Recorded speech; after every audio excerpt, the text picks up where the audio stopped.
Once again, I welcome you to this lesson of P5 English. It's our term 3 workbook that we are discussing. So we have gone as far as page 38. I believe you are attentive and we continue moving together. It's the present simple today, what you call the present simple tense, or what your P3, P4, P2 teachers used to call the everyday tense. As you grow, the language also grows. So when you reach this level P5, the teacher is free to call it the present simple. In secondary, the teacher may even call it the simple present. Don't get scared. It still means the same as what you called the everyday tense in P3. Okay, in the present simple, like we see on the board, we are saying it is also known as the everyday tense. Just like I've told you, it's also known as the everyday tense, and it shows actions that are done on a daily basis or on a regular basis. Think of something you do regularly, and you can express that using the present simple tense. Call it the everyday tense, call it the simple present, yes. Or is there any other word? Okay, let's go to the next bullet, and that one is telling us that the singular nouns, singular verbs follow singular nouns. So here we meant singular nouns adding s, meaning the verbs that follow singular nouns take s, or es, or ies. Okay. Then the pronouns are followed by proverbs like, we have pronouns as shown here, but these are prosubjects, not pronouns. Prosubjects like they, we, you, I. I is not a prosubject, but it's unique in its way because it takes a proverb, just like other prosubjects. This language you may not easily understand until you see examples. Prosubject, proverb, pro this. Okay, let's look at the adverbs. Later we're going to discuss the verbs and how to change them to everyday tense. Adverbs used in the present simple. Yes, in order to pass questions about different tenses, you must know the adverbs that are used in those specific tenses.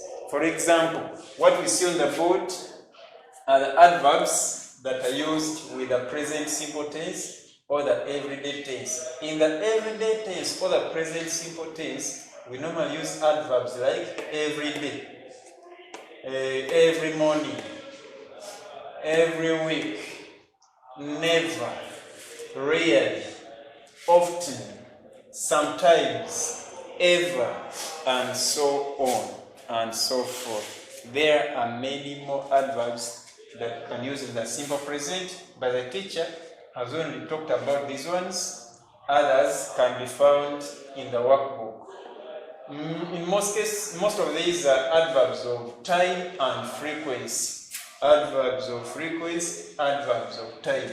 They are commonly used adverbs when it comes to the present simple or the everyday tense. Then we have the different verbs and how they are changed to everyday tense. We have the verb given here in its natural form or the infinitive form, and then the teacher will discuss with you and show you how it changes to everyday tense. But we have something in brackets, and that is adding s. In other words, all these verbs change to everyday tense by adding s. That is, if the subject or the doer in the sentence is singular.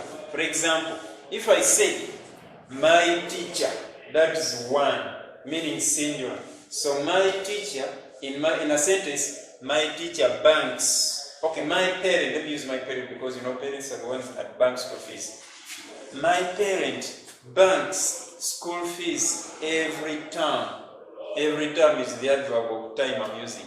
If I say my parent banks school fees every term, I have used the word banks. And how have I formed the word banks? I have written the word bank, which is already in infinitive, and I have added s. And that sentence is in everyday tense. My parent, one, that is now an example of a singular subject in a sentence. My parent banks school fees every term. We got the next one, which is deposit. Changing to deposits. My neighbor, that's one person. If he's one or she's one, then you refer to that one as a singular subject. My neighbor deposits checks every Friday. We go save. I S-A-V-E. Yes. Katrina saves. This is everyday tense, therefore we add the S because the subject is singular. Katrina saves a lot of money every day. We go to forge. F-O-R-G-E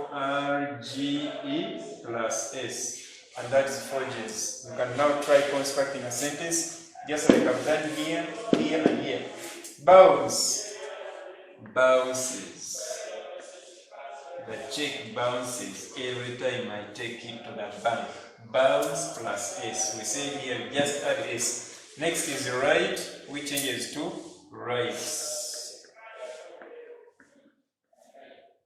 Receive becoming receives. Then serve, changing to serves in everyday tense. Spend, spends. Yes. Care changes to cares in our everyday tense. Our list has some other words that are not shown on the board, but this means if you have seen how many examples, 3, 6, 9, 10 examples, they should be enough for you to pass all the remaining questions. Fill in the gaps with the words that match what you see on the board. What's next? We have other verbs that change the last Y to IES. And normally here, this Y comes after a consonant. Maybe I need to say a consonant letter. The alphabet in English has 26 letters, minus 5, which are vowels. The remainder is 21, which are consonants. So, think of the alphabet minus A, E, I, O, U. Those are vowels. All the remaining letters are consonants. And that here is telling you, if the last Y comes after a consonant, that Y is changed to IES. An example is here. Letter R is a consonant. Letter F is a consonant. Letter R, letter L, R, F, all those are consonants. Therefore, what we do? We replace the last Y with IES because it comes after a consonant. So we go to carry, which changes to carry. Replace Y with IES to form the word carries. My dad carries a bag whenever he goes to the bank. Okay, clarify. Clarifies. The last Y coming after consonant, you replace it with IES. Next is try, and this is tries. Then reply, replies. Worry changes to worries in everyday tense. Worries, everyday tense. And satisfy finally changes to satisfies. Satisfies is our everyday tense from satisfy. All these words you see here come after a singular noun.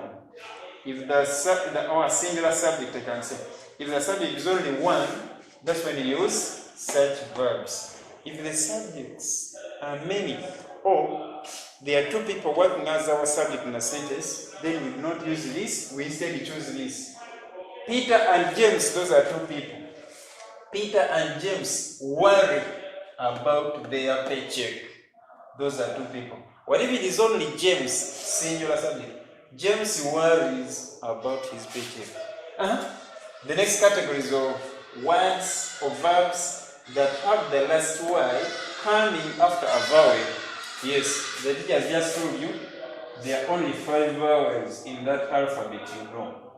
And these are A, E, I, O, U. All other letters are known as consonants.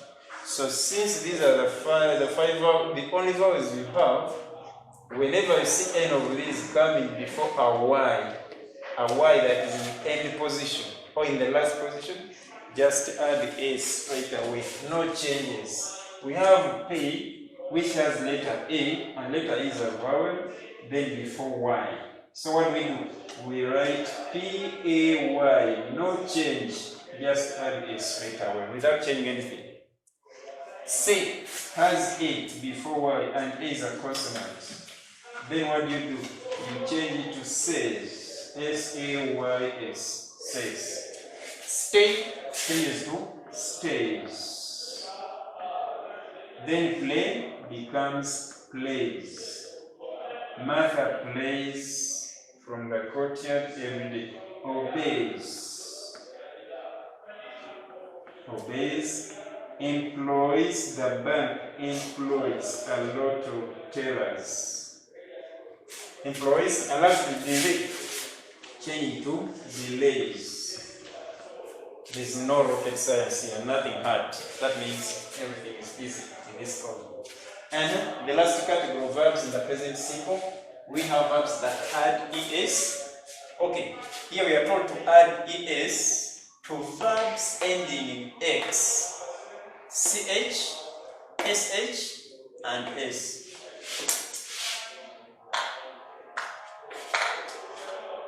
We've said we are supposed to add es to any verb that ends in x, or ch, or sh, or just s. See what is here. We have address, which is in infinitive form. Change it to present simple or everyday tense. Address will become addresses. In fact, it is address, not address. Address as a verb will become addresses.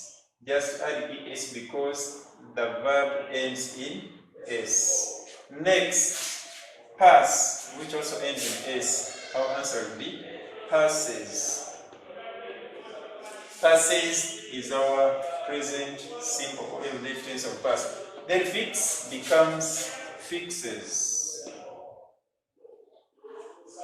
Second last, box, yes, boxes. Box, which is a verb, not the box where you put your box. Box changes to boxes. And lastly, finish is finishes. For all these verbs in the everyday tense, singular noun before them, we add es as shown in the note and as shown in the examples. So, with that, members, I think you are now ready to do an activity about the present simple, the everyday tense, or the simple present, and that activity is on page 40 of that workbook. Take time to go to page 40, answer those 10 questions, and the teacher wishes you all the best as you try out your skills in what you have seen in that activity. The next tense we want to look at today is the future simple. Yes, the future simple tense as seen on page 40 of that workbook. And we are saying the future simple is used to show an action that will happen in the time to come. The future simple shows an action that will happen in the time to come, and that time to come is obviously the future. You can see there is a relationship between the two. The time to come is the same as the future. So that's when we express the future simple. Yes. Next, we use helping verbs will and shall. We do not use any other helping verb in the future simple apart from will and shall. We have a table in our workbook, and that table shows us how we are supposed to use the helping verbs, where subject, we, and I are the only ones that take shall. but they can also take will, as you see in that table. We have the subject this side and the helping verb the other side. So I and we can take will and shall. Then other subjects are supposed to take strictly will. Don't say Juma shall. Don't say it shall. Don't say my uncle shall. Unless you need some injection in English. Okay, this is about subject-verb agreement as shown in the workbook. That table shows which subject takes which helping verb. If the subject is I or we, take will or shall. If the subject is any other thing other than I and we, you're supposed to use will. That's understood. Let's look at the note down there, which is the main verb remains in its infinitive form. In the future simple, the main verb remains in its infinitive form. In this form, in this form, in this form. But we are talking about the future simple, remember. So let's look at the examples we see in the workbook, where we see Aaron will go to meet. Okay, Aaron will go to meet the bank manager next week. Aaron will go to meet the bank manager next week. We can also say Aaron will meet the bank manager next week.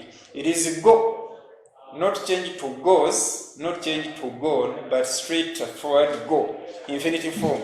Next should be the last example. We shall visit the bank on Saturday.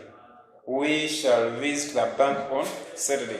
After shall, we use the infinitive, which is visit. Not anything has been added onto the word visit.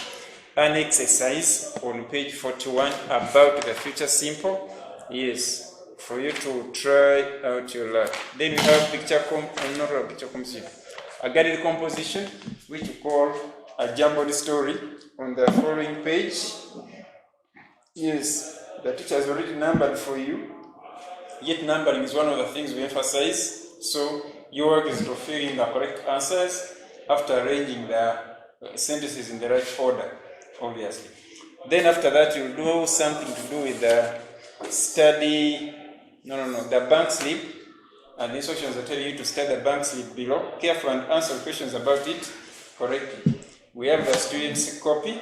Yes, you know bank slips have the school copy, the parents' copy, the student's copy. So this copy is for the student or the learner or the pupil, himself or herself. Which bank? That bank shown there. Which branch? Kampala Road branch. The name is Abdul Aziz from Naja Junior School, class P5 term 3. Cashier stamp not shown, but that space shows where the cashier was supposed to stamp. Then the notes are shown and the amount to be deposited. Then the total amount as 92,000 shillings. You read and understand everything, then you start answering questions about it in full sentences. Do all other comprehension texts you see there. Where you have challenges, like I normally tell you, feel free to contact the teacher. Other than failing, then you come to school with a book full of wrong things. Call the teacher, not calling. Just WhatsApp 704 45 91 48. Only WhatsApp. God bless you. We meet next time. Goodbye.